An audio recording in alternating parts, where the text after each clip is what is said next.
नमस्ते दोस्तों, मैं हूं सम्राट चौधरी, इंडी वर्ल्ड का फाउंडर एंड ओनर। और पिछले कुछ दिनों से जो है मैं iWave प्रोजेक्ट को लेके प्रैक्टिस सेशन में काफ़ी बिजी था, जिसके लिए इंडी वर्ल्ड में वीडियोस नहीं डाल पा रहा था। बट अभी जो है बैक टू बैक बहुत सारे मेरे वीडियोस आएंगे।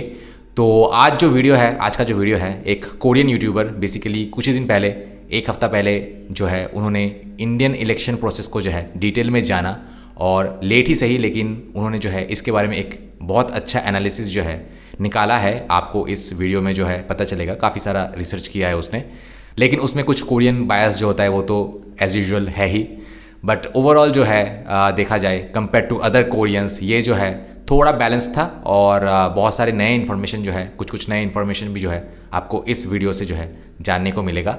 और उसके बाद जो है मैं काफ़ी सारे इंटरेस्टिंग कमेंट्स जो है आपको पढ़ के सुनाऊंगा, और मैंने बेसिकली उनको क्या रिप्लाई किया है वो भी आपको पढ़ के सुनाऊंगा। तो काफ़ी एंटरटेनिंग वीडियो होने वाला है। So let's start. दोस्तों, iWave और मेरा चैनल SC म्यूजिक में अभी इंटीग्रेटेड वीडियोस अपलोड होंगे। मुझे SC म्यूजिक के लिए ऑलरेडी एक 8 लाख का इन्वेस्टर मिल चुका है, जो कि नए और छोटे इन्वेस्टर्स के जुड़ने के लिए और उन्हें प्रॉफिट कमाने के लिए एक ज्यादा फेवरेबल कंडीशन देगा। For past few days I have been training a lot, और इस जून से वीडियोस के बौछार आने वाले हैं। स्क्रीन पे लिखे गए प्रॉफिट मॉडल को अच्छे से देख लीजिए। अगर आप इसके बारे में इंटरेस्टेड है तो मुझे कॉन्टैक्ट कीजिए इस नंबर पे। डिटेल्स में जानने के लिए डिस्क्रिप्शन में कुछ वीडियोस के लिंक्स दिए गए हैं, उन्हें भी आप देख सकते हैं।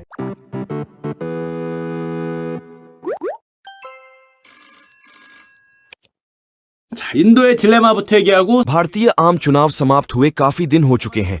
अब आप कहेंगे इतने दिन बाद मैं इसको लेकर शोर क्यों मचा रहा हूँ? क्योंकि भारतीय इलेक्शन की काफी सारे स्पेशलिटीज हैं। आपको इंडियन जनरल इलेक्शन को सिर्फ एक चुनाव नहीं समझना चाहिए, क्योंकि भारत के जनरल इलेक्शन का पैमाना बहुत बड़ा है। भारत में कितने मतदाताएं हैं? 968 मिलियन।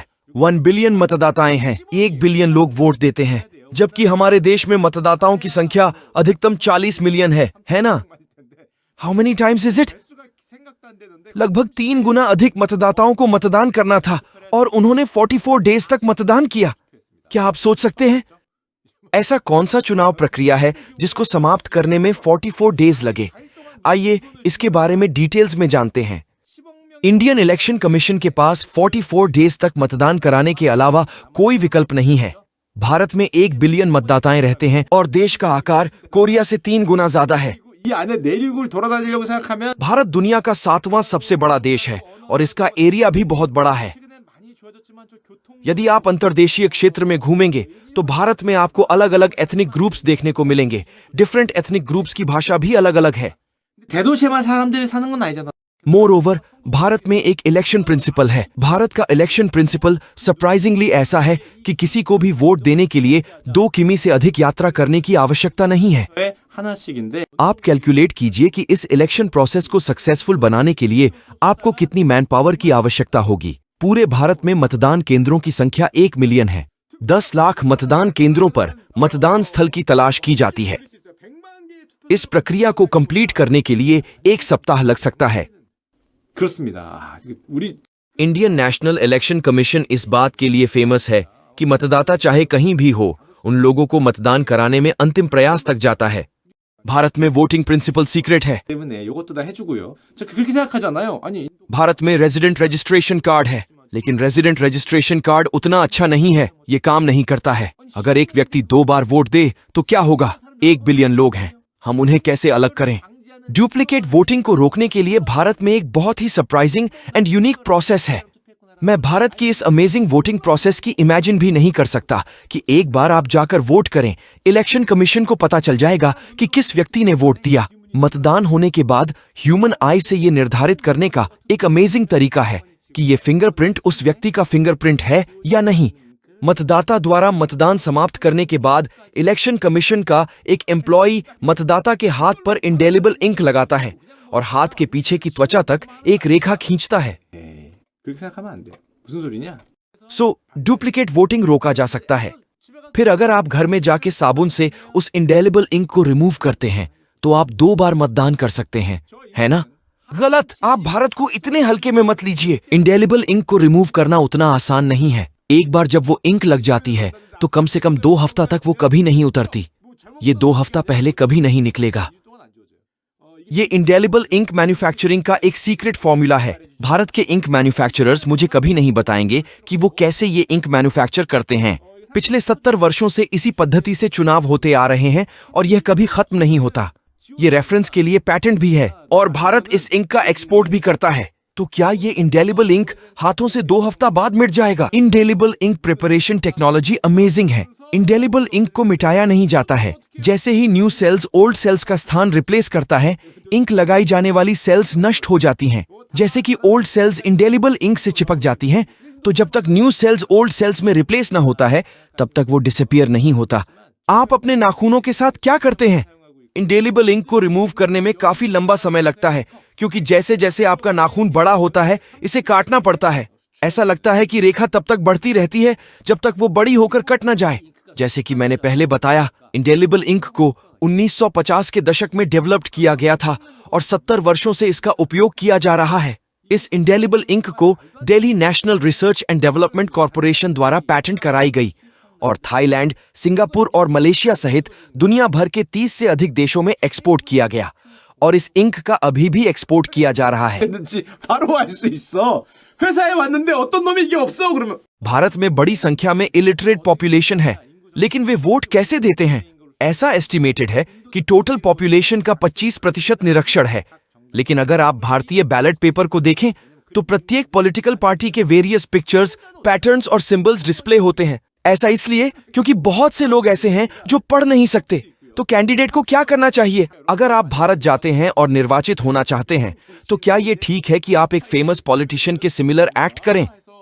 हम वास्तव में चेहरे जोड़ते हैं क्योंकि यह भारत में इलिटरेट पॉपुलेशन के लिए प्रतीक के रूप में काम करता है। चेहरे जोड़ना भी एक ऐसी मेथड है जिसका इतिहास और परंपरा है। 70 साल पहले जब भारत में आम चुनाव हुए, तो केवल 16% लोग ही पढ़ सकते थे। इसलिए प्रतीकों के रूप में पिक्चर्स या फोटो का उपयोग किया जाता था। और इनफैक्ट भारत में, जैसा कि मैंने पहले उल्लेख किया है, वहां 20% से अधिक लोग जो पढ़ नहीं सकते हैं। तो ऐसा कहा जाता है, भारतीय आम चुनाव में 121 कैंडिडेट्स भी इलिटरेट थे। 왼쪽이 지금 현재 연속으로 총리를 배출하고 있는. लेकिन अभी तक मैंने भारतीय चुनाव के बारे में बात की है। आइए एक पल के लिए भारतीय अर्थव्यवस्था के बारे में बात करें। प्रधानमंत्री मोदी की सबसे बड़ी कमजोरी क्या है? ये भारत की यूथ अनएम्प्लॉयमेंट रेट है। क्या भारत की यूथ अनएम्प्लॉयमेंट रेट अधिक है? ये ऊंचा है। अनऑफिशियल फिगर 45% है। ये 20 से 24 साल के लोगों की बात हो रही है। 20 से 24 साल की यूथ के लिए अनएम्प्लॉयमेंट रेट 45% दर्ज की गई है। लेकिन ये इनक्रेडिबली हाई है। 25 से 30 साल की लोगों में भी अनएम्प्लॉयमेंट रेट दोहरे अंक में है। भारत की ऑफिशियल अनएम्प्लॉयमेंट रेट 7.6% है। ओवरऑल ऑफिशियल अनएम्प्लॉयमेंट रेट निश्चित रूप से केवल एक ऑफिशियल रेट है और वे कहते हैं कि युवाओं के लिए कोई जॉब नहीं है। 말이 됩니다. 실제로 인도 청년들한테 물어보면 인도의 20대들은 극심한 실업률에 시달리고 있다. ये समझ आता है। वास्तव में यदि आप भारत में युवाओं से पूछें, तो भारत में 20 वर्ष उम्र की लोग एक्सट्रीम अनएम्प्लॉयमेंट से पीड़ित हैं। जैसे कि पहले उल्लेख किया गया है, 20 से 24 साल की यूथ के लिए अनएम्प्लॉयमेंट रेट 40% से अधिक है और 25 से 29 साल की यूथ के लिए अनएम्प्लॉयमेंट रेट 14% से अधिक है। यह भी एक ऑफिशियल वैल्यू है, इसलिए अनएम्प्लॉयमेंट रेट और भी अधिक है। हमें इसे देखना होगा। इंडियंस जॉब्स के लिए युद्ध क्यों कर रहा है? 2,500만 명의 어린 जब ग्रोथ रेट इतनी ऊंची है, तो जॉब्स क्यों नहीं है? मैं अब आपको ये बताने जा रहा हूं। सबसे पहले आप सहज रूप से जो सोच सकते हैं कि भारत में जॉब सीकर्स संख्या बहुत है, लेकिन कितने हैं? भारत की वर्किंग पॉपुलेशन में वृद्धि अधिक है। हर साल 25 मिलियन बच्चे पैदा होते हैं। दुनिया की 20% बच्चे भारत में पैदा होते हैं। हालांकि बर्थ रेट घटकर 2 से नीचे आ चुका है, पर फिर भी भारत के लिए ये बहुत है। 그것도 2,500만 명도 요즘입니다. भारत की जनसंख्या सबसे अधिक है। ये कहा जा सकता है कि ये एक ऐसी स्थिति है जहां कई एज समूहों को कवर करना पड़ता है। और भारत के बारे में एक दिलचस्प बात यह है कि एजुकेशनल लेवल जितना ऊंचा है, अनएम्प्लॉयमेंट रेट उतनी ही अधिक है। कॉलेज स्नातकों के लिए अनएम्प्लॉयमेंट रेट की संख्या सबसे अधिक है। 20 वर्ष की आयु वाले 1/4 कॉलेज स्नातक बेकार हैं। आमतौर पर डेवलप्ड देशों में जब शिक्षा का स्तर ऊंचा होता है, तो एम्प्लॉयमेंट रेट भी ऊंची होती है। लेकिन भारत में इसका उल्टा है। लोग जितने एजुकेटेड हैं, उनके अनएम्प्लॉयड होने के चांसेस उतना ही ज्यादा होता है। 인도에서는 반대입니다. भारत में आपकी डिग्री जितनी अधिक होगी, आपको नौकरी पर रखे जाने की संभावना उतनी ही कम होगी। 25 वर्ष से कम आयु के 40% कॉलेज स्नातकों को नौकरी नहीं मिल पाई।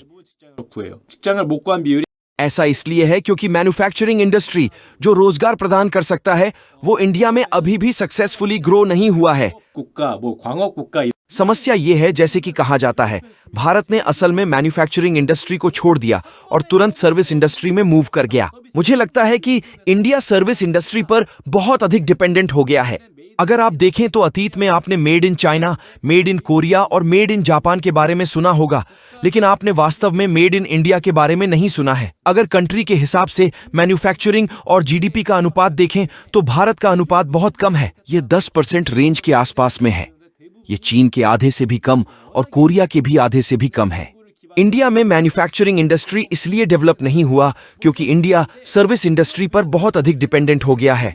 और हाल ही में ये कहा जाता है कि इंडियन इकोनॉमी बढ़ रही है, लेकिन इसका अधिकांश भाग सर्विस ओरिएंटेड है। जैसे कि भारत की जनसंख्या बहुत बड़ी है, उस जनसंख्या के आधार पर सर्विसेज क्षेत्र भी बहुत बड़ी हैं, जैसे finance, insurance, real estate, communication, IT and many more. ये अच्छा है, लेकिन बड़े पैमाने पर रोजगार पैदा करना मुश्किल है। गवर्नमेंट नौकरियां तो देते हैं, लेकिन वे मैन्युफैक्चरिंग फील्ड की तरह बड़ी संख्या में नौकरियां पैदा नहीं कर सकते हैं। इसीलिए इंडिया जब भारतीय अर्थव्यवस्था के बारे में बात करते हैं, तब मैन्युफैक्चरिंग इंडस्ट्री के बारे में बात करना स्किप करते हैं। इसीलिए भारत को रोजगार विहीन विकास वाला देश कहते हैं। इसीलिए इंडिया ग्रो कर रहा है, लेकिन नौकरियां नहीं है। जब तक भारत में मैन्युफैक्चरिंग इंडस्ट्री नहीं बढ़ता, भारत में कॉलेज के छात्रों को अपना एक्सपेक्टेड सैलरी या नौकरी पाने के लिए कंस्ट्रक्शन या फिर एग्रीकल्चर फील्ड में जाना पड़ेगा। भारत में कुल 60 मिलियन मैन्युफैक्चरिंग जॉब्स और कृषि में लगभग 250 मिलियन नौकरियां हैं। 그 대학을 졸업했더니 남은 일자리가 농업과 건설 분야 아니면은 इस जनरल इलेक्शन के नतीजे में प्रधानमंत्री मोदी की जीत तो हुई, लेकिन वो रोजगार संकट से उबर नहीं पाए। मोदी ने तो आम चुनाव जीत लिया। अतीत में वो एक जबरदस्त विजेता था, तब उनके पास स्वयं बहुमत था, लेकिन इस बार मोदी ने बहुमत पाने में नाकाम रहे। संक्षेप में ये एक ऐसी स्थिति थी जहां गठबंधन सरकार की आवश्यकता थी। वो एकक बहुमत प्राप्त करने में विफल रहे, जिसके लिए बहुमत प्राप्त करने के लिए गठबंधन सरकार की आवश्यकता होती है, लेकिन फिर भी वो गठबंधन सरकार के माध्यम से बहुमत हासिल करके सफल रहे। मोदी लगातार तीसरी बार प्रधानमंत्री बनने में सफल रहे। मुझे लगता है कि रोजगार की कठिनाइयों के कारण उसे पीछे धकेल दिया गया होगा। अब जरा चुनाव नतीजों पर नजर डालते हैं। मोदी का तीसरी कार्यकाल में क्या मेक इन इंडिया के जरिए भारत बड़े पैमाने पर मैन्युफैक्चरिंग जॉब्स पैदा करने में सफल होगा? क्या मोदी का तीसरी कार्यकाल में युवाओं की बेरोजगारी कम करना संभव होगा? हालांकि कई मामलों में भारतीय मैन्युफैक्चरिंग इंडस्ट्री आगे नहीं बढ़ पा रहा है और इसे देखकर कई लोग कहते हैं कि ये मुश्किल है। सबसे पहले टेक्नोलॉजी का लेवल अभी भी प्रोडक्ट पार्ट्स उत्पादन करने में बहुत ही लो है और सिंपल असेंबली लेबर कॉस्ट्स पर ध्यान केंद्रित किया गया है, और इंफ्रास्ट्रक्चर अभी भी पर्याप्त नहीं है और इसमें बहुत लंबा समय लगा है। अगर चीजें ऐसा ही चलता रहा, भारत में कई युवा असंतोष से फूट पड़ेंगे। 제조 भारत का कॉम्पिटिटर अब कोरिया या जापान नहीं बल्कि चीन है। इंडिया को मैन्युफैक्चरिंग के बादशाह चीन से लड़ना है। बेशक भारत में लेबर कॉस्ट थोड़ी कम है, लेकिन ईस्ट एशियन देशों में लेबर कॉस्ट भारत से भी ज्यादा कम है। फिर भारत को ईस्ट एशियन देशों से लड़ना आसान नहीं होगा। 에헤이 중국과 인도는 다르다. आइए कोरिया, चीन और जापान से लड़ने के बदले अमेरिका और यूरोप से लड़िए। वहां सर्विस इंडस्ट्री में टॉप रैंक करने का अभी भी मौका है।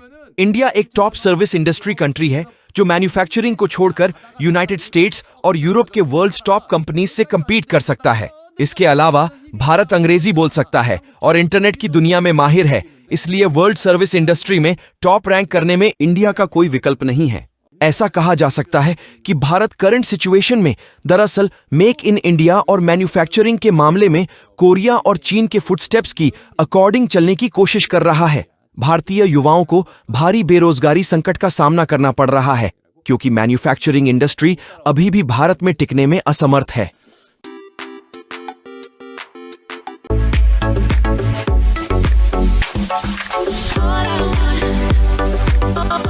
तो सबसे पहले 5solas1 ने कमेंट किया कि मैंने इंडियन इलेक्शन कमीशन मेंबर्स के बारे में एक डॉक्यूमेंट्री देखा था and they actually climbed mountains and crossed rivers to visit voters. सारे इंडियन वोटर्स को वोट देने के लिए इंडियन इलेक्शन कमीशन मेंबर का जो एफर्ट था दैट रियली मूव्ड मी। उसके बाद नाबी 2015 ने कमेंट किया कि ऐसा एक मूवी बनाने में बहुत मज़ा आएगा जो movie Indian national election commission के ऊपर बेस्ड होगा। हाँ, जिसके रिप्लाई में मैंने लिखा है कि हाँ बिल्कुल बनाओ, तुम्हारा तो काम ही वही है, बस के ड्रामा बनाते रहो। इसके ऊपर भी एक 16 एपिसोड का जो है के ड्रामा बना दो, कैसे वो जो है पहाड़ पर्वत क्रॉस करके जो है वोटर्स को वोट देने के लिए इतना कुछ कर रहे हैं, उसके ऊपर भी एक के ड्रामा बना दो।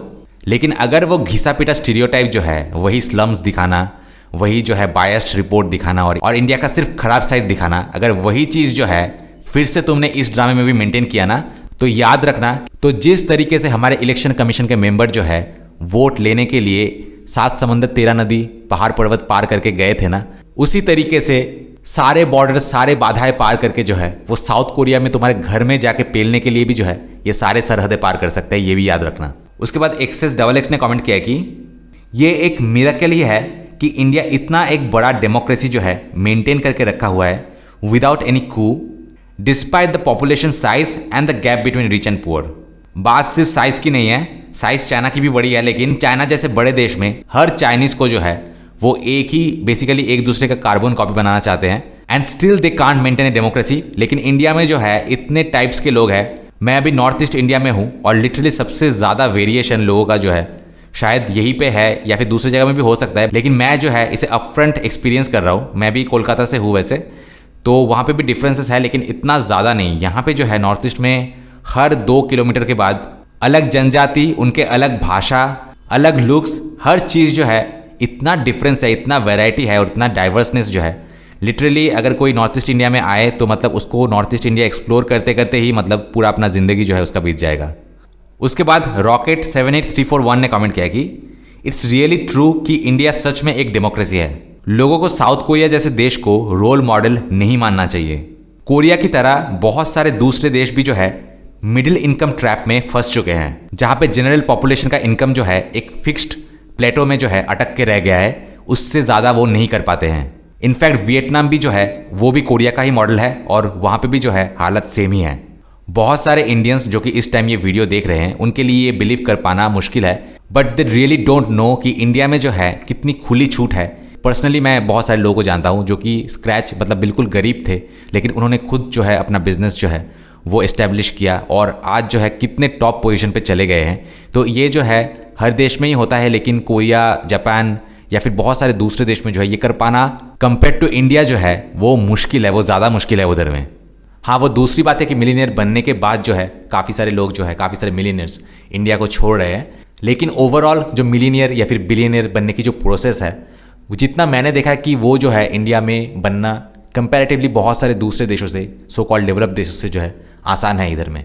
उसके बाद ग्रेशियस 7 ने लिखा है कि अगर हम इसका कंपैरिजन जो है वो जापान से करें तो जापान में जब आप वोट देने जाते हैं तब आपको कैंडिडेट का नाम जो है ठीक ठाक लिखना पड़ता है, तभी आपका वोट जो है वैलिड होगा। अगर आप अपने कैंडिडेट का नाम जो है करेक्टली नहीं लिख पाते हैं तो आपका वोट इनवैलिड हो जाएगा। और बाय द वे ये नाम जो है ये जापानीज़ में नहीं, ये चाइनीज़ में लिखा हुआ होता है और उनको चाइनीज़ कैरेक्टर्स में जो है अपने कैंडिडेट का नाम सही से लिखना पड़ेगा, तभी वो वोट वैलिड होगा। इसीलिए बहुत सारे जापानीज़ वोटर्स जो है ऐसे कैंडिडेट्स को चुनते हैं और उनको वोट देते हैं जिनका नाम लिखना आसान हो। इधर मैं स्पेलिंग याद कर रहा होता हूँ। उसके बाद यूज़र Dio66 ने कमेंट किया कि मुझे लगता था कि पॉपुलेशन साइज अगर इतना बड़ा है तो पोलिंग बूथ भी बहुत सारे होंगे, लेकिन उसकी संख्या जो है वो इतना ज़्यादा है, इसके बारे में मुझे कोई आइडिया ही नहीं था। India seems like a really great country with great system. उसके बाद मून चैन यंग ने कमेंट किया कि वोटिंग इतना एडवांस्ड है तो फिर कल्चर इतना पीछे क्यों है, जिसके रिप्लाई में मैंने लिखा है कि अगर ये तुम्हारा एडवांस्ड कल्चर है तो हम पीछे ही रहना ज़्यादा पसंद करेंगे। वैसे तो हमें पता है कि हम कितना आगे हैं, और ये जो अदनंगे डांस करना, क्लब में जाना, ड्रग्स लेना, बिना शादी के जो है बच्चे पैदा करना, this is how actually animals live. तो you are literally going backwards in the culture. और दुख की बात तो ये है कि हमारे देश के कुछ निब्बा निब्बी भी जो है इसे एडवांस कल्चर समझते हैं। उसके बाद यूज़र केज ने लिखा है कि I really praise this India.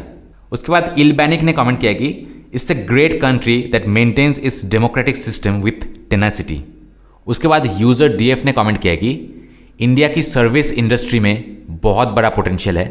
मुझे पता नहीं क्यों हाईली एडुकेटेड इंडियंस जो है वो USA चले जाते हैं। जिसके रिप्लाई में मैंने लिखा है कि आजकल जो है आज के ज़माने में सिर्फ 2 टाइप के लोग ही जो है वो USA जाते हैं। एक तो होते ही हैं कि जो इंडियंस होने पे ही जो है खुद को इन्फीरियर मानते हैं, इन्फीरियरिटी कॉम्प्लेक्स से सफ़र करते हैं, और दूसरे लोग जो है वो डॉलर्स में कमाना चाहते हैं, क्योंकि डॉलर्स और रुपीज़ का जो कन्वर्शन होता है, जब डॉलर्स वो भेजते हैं तो वो बहुत ज़्यादा हो जाता है। लेकिन ये डॉलर का वैल्यू जो है ये आर्टिफिशियली मेंटेन्ड है, इसका कोई बैकअप नहीं है, इसका कोई एक्चुअल वैल्यू जो है वो नहीं है। और अगर किसी दिन जो है दूसरा कोई करेंसी, जैसे कि ब्रिक्स करेंसी या फिर दूसरा कोई करेंसी हो गया, वो डॉलर को अगर अपना असली औकात दिखा दे, अपना असली वैल्यू जो है वो दिखा दे, तो किसी को भी खास कुछ इंटरेस्ट रहेगा नहीं यूएसए में जाने के लिए। Even Indian metros look better than USS. Indian airport भी जो है, काफ़ी सारे एयरपोर्ट जो है यूएसए के एयरपोर्ट से जो है बेटर दिखते हैं। और सर्विसेज में भी जो है, इवन एयरपोर्ट का जो सर्विस है वहाँ पे भी जो है इंडिया एक्सेल करता है अमेरिका को। आपको अगर यकीन नहीं होता है तो ये व्लॉग देख लीजिए। मेरे को लग ही रहा था कि भैया आज कोई बैग ना तोड़ देंगे। भाई ये ले भाई, हमसे क्या दुश्मनी निकाल रहे हैं यार, पूरा तोड़ दिया भाई। कुछ मुंह में घुसेड़ा, उसके बाद गले को उधेड़ के नाक से बाहर निकाला। ऐसा कैसे पटक रहे हैं लोग यार। लाइक मैं इतने सालों तक इंडिया में फ्लाई कर रहे हैं, इंडिया में तो ऐसा नहीं पटकते भाई। हल्का सा टूटा था मेरा इंडिया में तो एक बार, वो भी एक बार। भाई सही बताऊं तो एयर इंडिया के लिए बहुत इज्जत बढ़ गई है मेरी। हल्का सा यहाँ से बैग टूटा था मेरे एयर इंडिया का, उन्होंने वहीं का वहीं हमें रिफंड कर दिया था। सर पुराना बैग है तो आप 50% रिफंड कर देंगे। ये तो भाई अब क्या करें। I like being in India more क्योंकि roots are attached there, family there, but he is in US because he loves flying. ये जर्मन कुत्ता जो है ये भौंकता रहता है कि इंडिया में जो है सब कुछ प्राइवेटाइज कर दे रहे हैं, गवर्नमेंट इंस्टीट्यूशन जो है क्लोज हो रहे हैं। तो गवर्नमेंट इंस्टीट्यूशन में जो गवर्नमेंट रेलवेज है फॉर एग्जांपल, पिछले मतलब कुछ ही दिनों के स्पैन में एक तो उड़ीसा का एक्सीडेंट हुआ, और अभी रिसेंटली कंचनजंगा एक्सप्रेस का भी एक्सीडेंट हुआ है। तो ये जो है इतना फ्रीक्वेंटली जो है ट्रेन एक्सीडेंट्स हो रहे हैं। जबकि अगर हम सिविल एविएशन और ये एविएशन सेफ्टी देखें तो इंडिया बहुत सारे यूरोपियन कंट्रीज को भी जो है ओवरटेक कर गया है। मतलब ये हो सकता है एक देश का, जब इंडस्ट्रीज जो है इंडिया में प्राइवेट हो तो उसका क्वालिटी जो है इस लेवल पे चला जाता है। मैं तो कहता हूँ पूरा जो है 80 to 90% चीज़ को इंडिया में प्राइवेटाइज ही कर दो, बेस्ट सर्विसेज मिलेगा। चाहे पैसे थोड़ा ज़्यादा जाए, आई डोंट केयर, लेकिन बेस्ट सर्विसेज चाहिए। बाहर से भी जो है लोग आके देख के बोले कि क्या बनाया है चीज़। उसके बाद बेकन 3219 ने कमेंट किया है कि इंडियंस इंग्लिश में बहुत अच्छे होते हैं, और इंडिया में अगर आपका एबिलिटी है तो you can live much better than Koreans. उसके बाद यूज़र FY ने कमेंट किया कि इंडियन इलेक्शन कमीशन ने कहा है कि अगर रफ टेराइन में जो है, जहाँ पे चीज़ें जो है एक्सेसिबल नहीं है, अगर वहाँ पे एक व्यक्ति भी रहते हैं, एक व्यक्ति भी जो है अपना जीवन का गुजारा उधर कर रहे हैं, then even for that one person, वो एक व्यक्ति के लिए भी जो है वो पोलिंग स्टेशन सेट करेंगे। उसके बाद गैमल 1679 ने कमेंट किया कि अगर इंडिया को टॉप में जाना है then India needs a dictator like China. Intelligent Indians को जो है बाहर में, अब्रॉड में सेटल करने से रोको। और कहा जाता है कि चाइना जो है literally force the manufacturing to grow. अब इंडिया को भी जो है ये manufacturing industry by force grow करना पड़ेगा। बहुत सारे जनता जो है वो स्टेट ऑफ माइंड में ही नहीं है कि वो एक अच्छा सही डिसीजन ले पाए। अगर आप जियोपॉलिटिक्स देखें, अगर आप पॉलिटिकल चैनल देखें, फाइनेंस देखें, इकोनॉमी देखें, तो कितने % सब्सक्राइबर्स जो है आपको लगता है कितने लोग ये फॉलो करते हैं एक्चुअल में?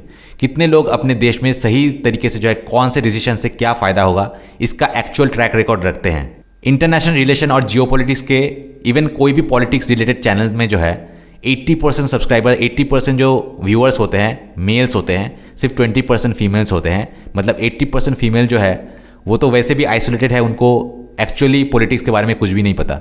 उनको तो बस कोई फ्री का लिपस्टिक दे दे, फ्री का कुछ दे दे, फ्री का साइकिल दे दे, जैसे कि हमारे यहाँ पे ममता ने दिया था। वो बाकी कौन इस्लामिक, कौन यहाँ पे जो है डेमोग्राफिक चेंजेस कर रहे हैं, क्या कर रहे हैं, उनको कुछ घंटा फर्क नहीं पड़ता। तो ऐसे सिचुएशन में जो है एक डेमोक्रेसी कभी भी सही तरीके से काम नहीं करेगा, क्योंकि लोग जो है अवेयर ही नहीं है। अगर सही मायनों में जो है अच्छी तरीके से डेमोक्रेसी चलाना ही है तो विवेक रामास्वामी ने जो मॉडल प्रपोज किया था दैट वाज द बेस्ट, कि हर एक को जो है एग्जाम देना पड़ेगा, एटलीस्ट बेसिक नॉलेज जो है उसको होना पड़ेगा। जो एग्जाम में पास करेगा सिर्फ उन्हीं को जो है वोटिंग राइट्स दिया जाएगा। दैट वाज द बेस्ट, क्योंकि अगर किसी भी वेले नल्ले के पास जो है वोटिंग राइट्स चला जाएगा तो फिर तो वो उसको ही वोट देगा जो उनको अनड्यू प्रिविलेजेस देगा और फ्री की चीज़ें देगा।